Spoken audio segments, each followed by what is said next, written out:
یہ پیش گوئیاں ایک اندازہ ہوتی ہیں، صحیح بھی ہو سکتی ہیں، غلط بھی ہو سکتی ہیں، ان پر ایسے ایمان مت لے کے آؤ جیسے ہم قرآن و سنت پہ ایمان لاتے ہیں۔ میں بھی ایک اندازے سے بات کر سکتا ہوں کہ یہ ہو جائے گا یہ ہو جائے گا، لیکن وہ نہیں ہوتا، بعض دفعہ ہو بھی جاتا ہے، بعض دفعہ نہیں بھی ہوتا۔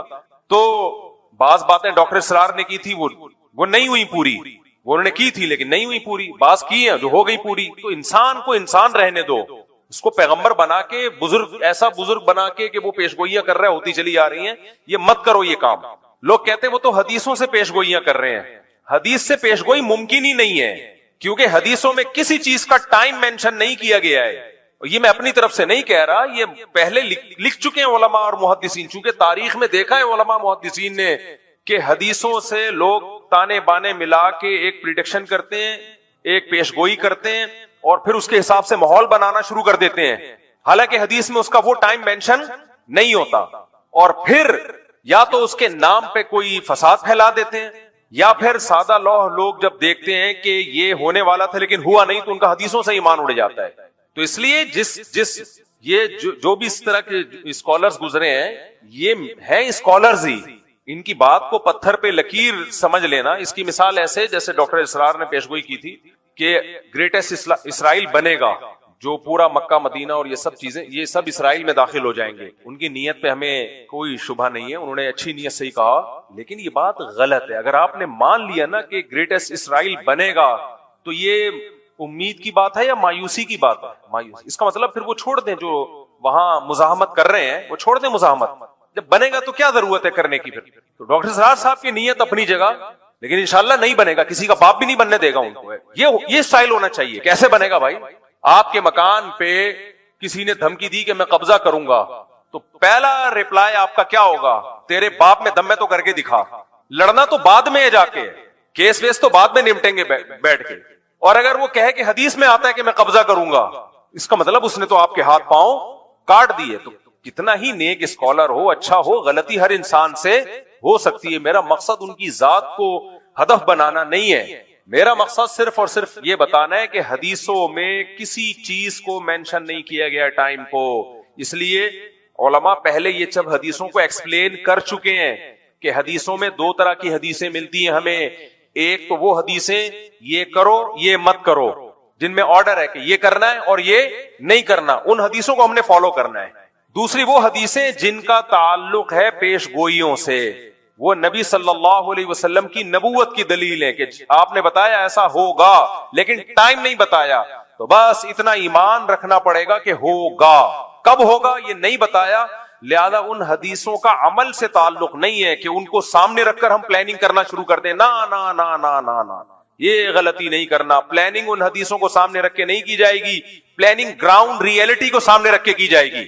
پلاننگ جو کی جائے گی گراؤنڈ ریئلٹی، آج کی زمینی حقیقت کیا کہہ رہی ہے، اسباب کیا کہہ رہے ہیں کہ کیا کرنے سے کیا رزلٹ نکلتا ہے اسباب کی دنیا میں، اسباب کی دنیا میں کیا کیا جائے تو کیا رزلٹ نکلے گا، تو ان اسباب کو سامنے رکھ کے فیصلہ کرنا ہے۔ کیوں؟ نبی کی یہ سنت ہے کہ ہمیشہ فیصلہ کس کو سامنے رکھ کے کیا جائے گا؟ بولو نا، اسباب کو۔ تو اسلام اسباب اختیار کرنے کا حکم دیتا ہے، اسباب سے دور نہیں کرتا آپ کو۔ جب تک مسلمانوں نے اسباب اختیار کیے، دنیا پہ حکومتیں کی ہیں۔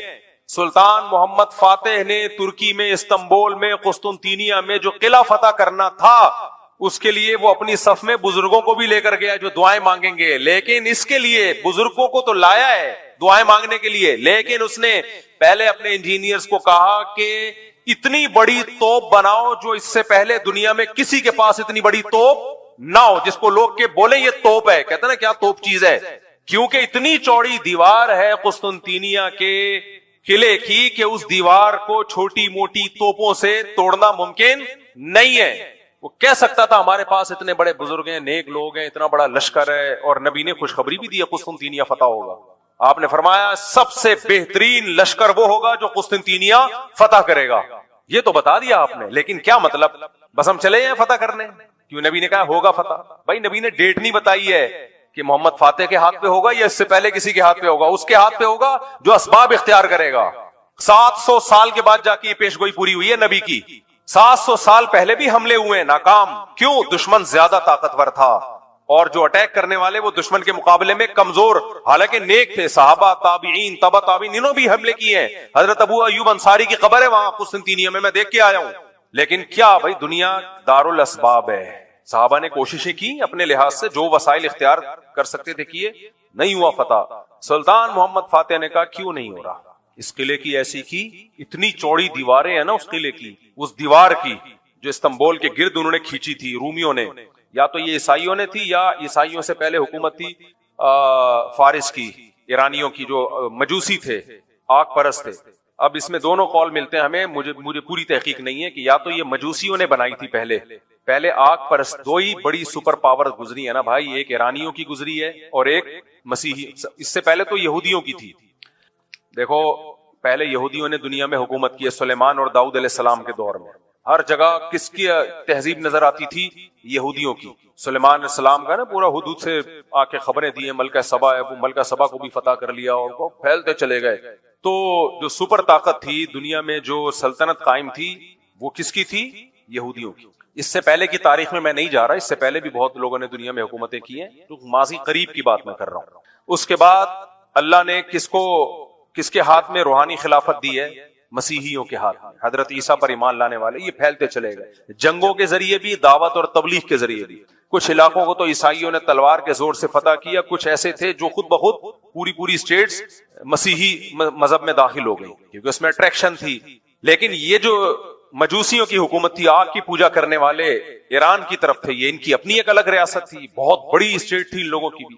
تو یہ دو سلطنتیں، ایک رومن امپائر اور ایک ایرانیوں کی جو مجوسیوں کی امپائر تھی، یہ دو بڑی طاقتیں تھیں جب اسلام دنیا میں بولو آیا.